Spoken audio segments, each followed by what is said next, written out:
Witches traditionally have been people that people go to, especially when they're having a difficult time. So people will come to witches traditionally for spell work, for healing, and often just simply for pretty much like counseling and advice, because the witch was pretty much the person that people would go to.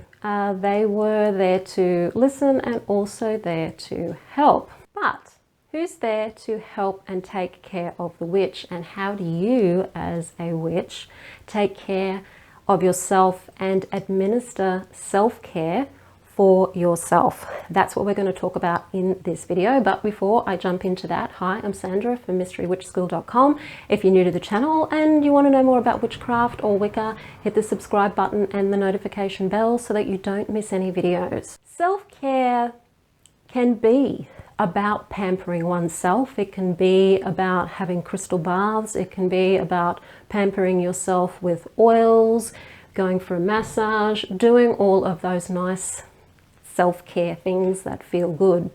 But the real self-care for people in the helping professions is to understand where you sit in relation to what you can offer and how you can be of service without getting burnt out in the process. So self-care is as much about self-respect and understanding your value as much as anything else to do with just pampering yourself. Because you'll find, if you are a witch, particularly if you are a professional witch, so that means that you have a business being a witch, that often you'll get a lot of people wanting your advice, people wanting you to do spell work, people wanting you to help them with stuff, people wanting you to teach them, and not necessarily wanting to give anything back in return. And our more recent spiritual paradigm, particularly in the New Age scene, which has definitely filtered into Wicca over the years, is that if you're a spiritual person, you're not supposed to want anything in return for what you give. You're not supposed to want it. You just give until the well runs dry, because nothing is being taken back in return. If you understand nature at all, it's all give and take. If you understand energy and work with energy, you know that energy out, you need energy in, because you just can't keep giving, just the same as you can't keep taking. It makes things really out of balance, and it can create a lot of resentment, particularly from the person being drained of their energy. So self-care for the witch is about taking care of yourself.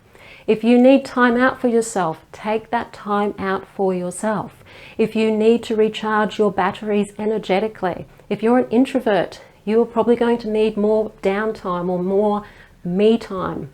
Be by yourself, recharge with your crystals, recharge with your oils, meditate.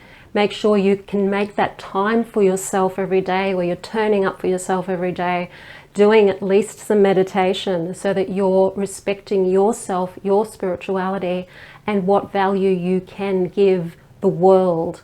Because every time you give something out there to the world, you are being of service. And also taking note for yourself, where do sometimes you rely too much on taking from other people and maybe not giving at the same time?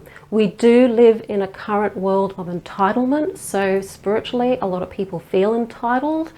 And, you know, where do you sit with that with regards to your energy?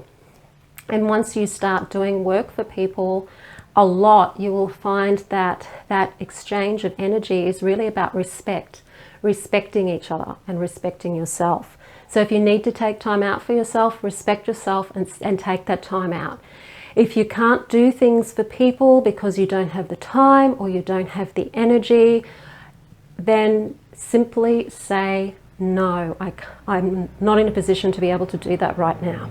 If you're a professional witch and you find that there's a lot of people who are trying to get a lot of freebies from you, and if you were to go there with every single one of those persons, you would be totally burnt out and absolutely drained dry, then just say no. You have to understand that you've got to get energy in order to put energy out. So self-care is about self-respect. And when you learn to take care of your own space, so value your own time, value your own space, you'll automatically start to value other people's time and other people's space.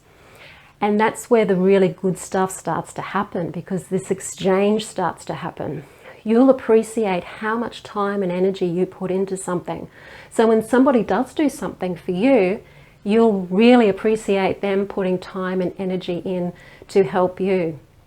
It really goes like that. It's about giving and taking, and that constant wheel of giving and taking. Not just expecting somebody to give you stuff because they're a spiritual person and they're supposed to give, but also understanding that if you're expecting them to just give you stuff all the time without you giving anything back, then you're just being a taker.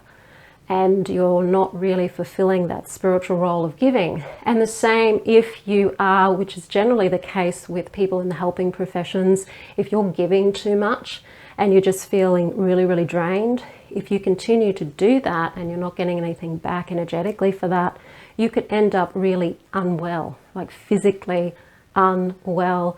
And not to mention that from a psychological point of view, you'll probably be quite stressed as well.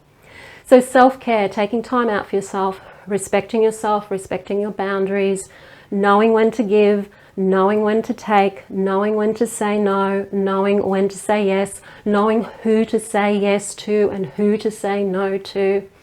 All of those discerning aspects are part of you standing in your power and being the witch that you are and being the witch that you're meant to be. There is nothing anti-spiritual about saying no when you need to say no or when it's best to say no. Some people benefit from being noed to. Some people benefit from you saying no to them, just the same as some people benefit from you saying yes to them, because some people learn that way.